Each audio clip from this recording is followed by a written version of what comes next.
Today the 27th. Departing Gladstone Marina to the Narrows. Black coal all piled up, ready to be elevated to the ships. No wonder it was so dusty. Had to wash it all away at the marina this morning. Well, ships are awaiting to take them on. Leaving the harbour area, just reported to harbour control, letting them know I am leaving the area, heading into the Narrows. That's Gladstone Harbour behind Bluey. ETA just before the crossing, 1300 hours. Going into Gladstone, there is this landmark, Mount Larcombe, and this is Mount Larcombe with a close-up view. Surrounding hills around Mount Larcombe. That's Gladstone back there. Interesting mountain with a very rugged face cliff facing the east. This is the Narrows, and it's actually quite wide. You think that it's quite narrow, as the name suggests, but it's actually quite wide. It's actually nearly 200 meters. Well, it's more actually. It's actually 0.2 of a nautical mile from one side of the Narrow to the opposite side of the Narrow. So there's still plenty of room to sail, but there's hardly any wind. Anyhow, I was planning for 3 knots in any case, so I'll still get there by 1300 hours. This is the Narrows. Morning crab.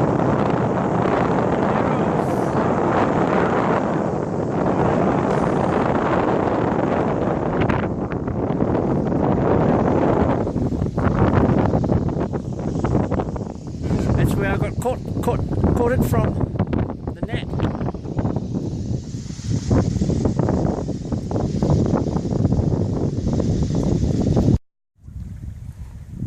Today, 29th July, Wednesday, at 6:50 AM, departing Black Swan Island Beacon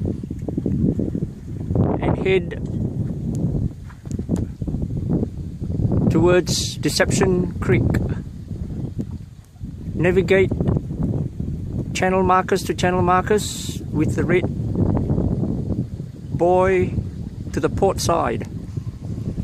Takes about 2 hours to do the crossing. This is the cattle crossing.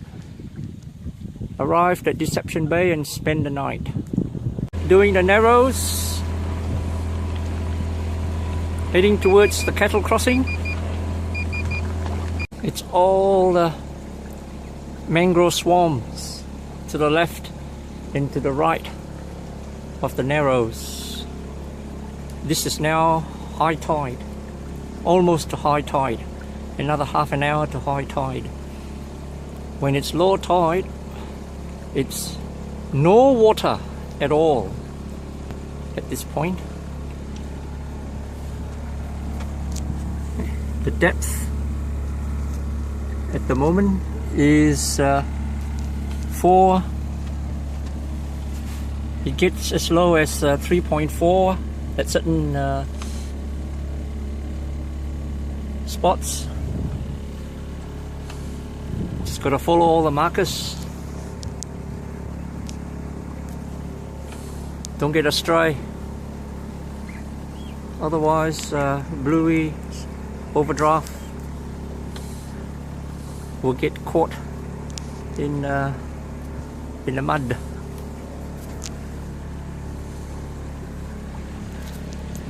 Now, doing the crossing is not difficult. It's just a matter of working out the timing for the tide. 1 hour before high tide at the crossing, at the cattle crossing, and start commencing.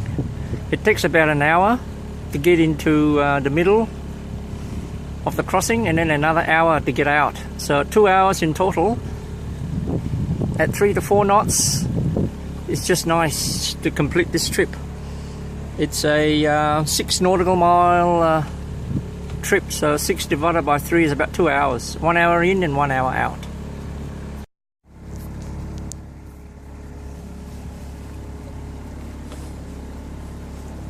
Yeah, quite interesting. It's all mangrove, pretty flat, featureless. Lots of crabs. I'll be hoping to catch more crabs. Another cat doing the narrows.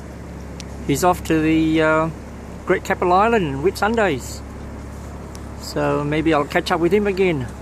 This is the spirit of spring.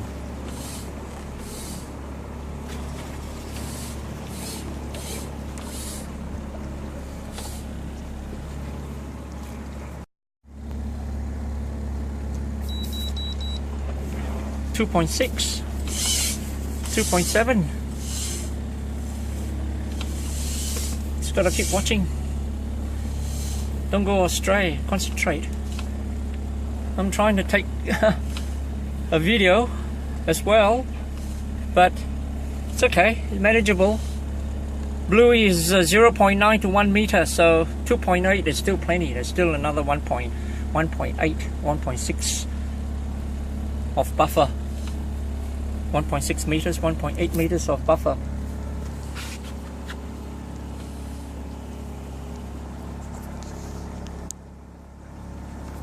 Next marker coming up.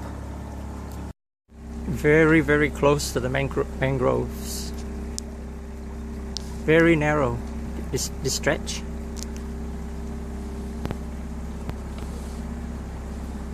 Well, if I follow those 2 boats, I will be safer. Still not going to make no difference. I just follow the marks, the channel markers. 2.5. It will be 0 in low tide here. Mangroves to the left.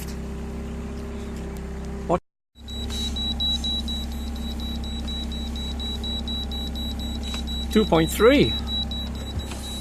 Look at how close I am to the mangroves. So close. Only about maybe 20 meters away.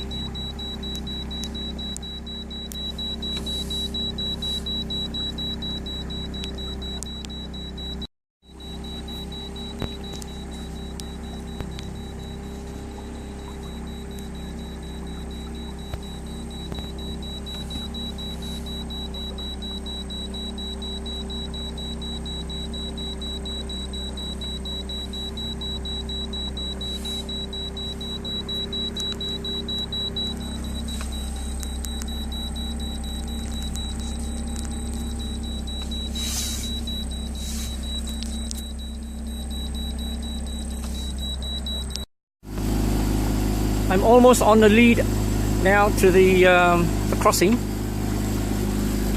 Almost onto the lead.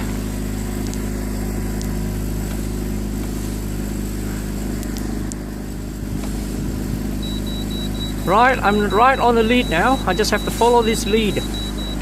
Line it up and head for it.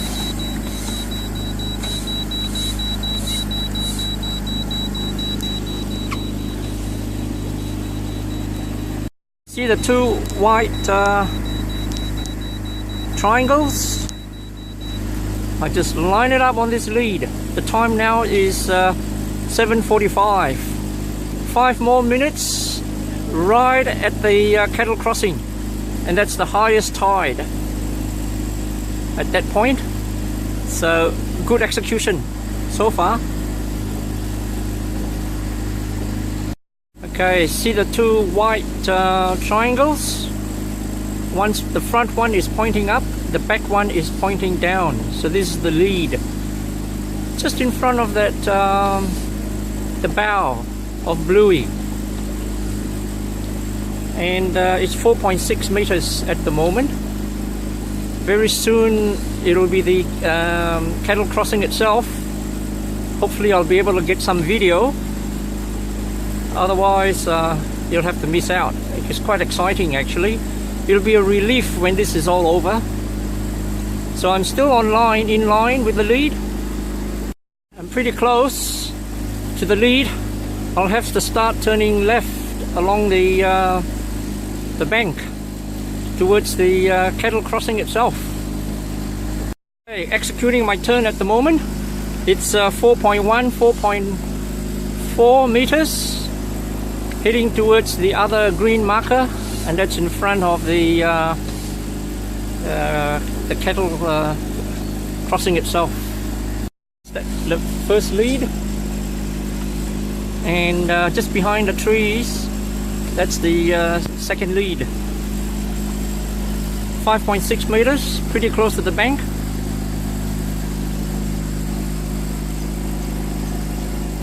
And that's that green marker where the cattle crossing is.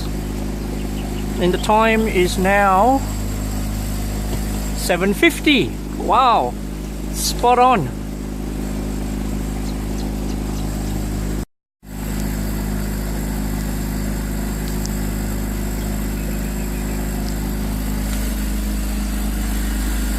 Okay, 3.8, 4, 3.8, so it's getting shallower and shallower. And this is the cattle crossing. Wow, fancy that. So this is where all the cattle crosses the narrow at low tide. Oh, what an experience. You won't be able to see this in a tourist bus. No way. Look at all the tracks that the cattle's made.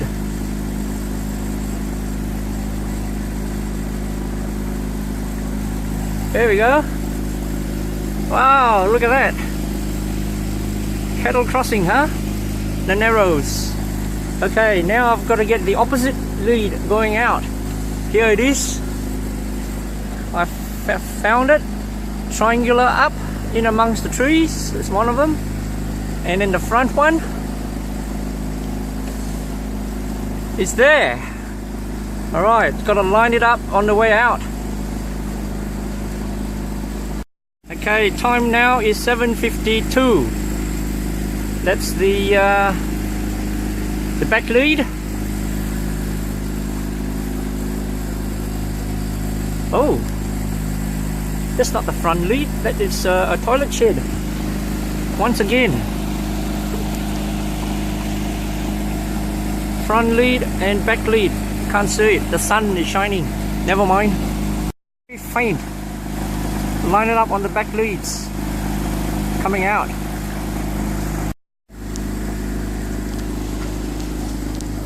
Okay, that's the opposite side of the cattle crossing, where the cattle crosses to.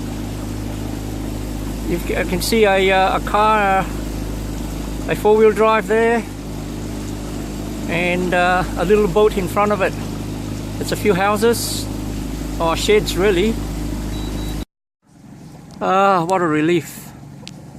A bit of excitement, but nothing to it though. If you follow by the advice given in Alan Lucas, check the tide, time your crossing, weather's perfect, no problems. This is sailing.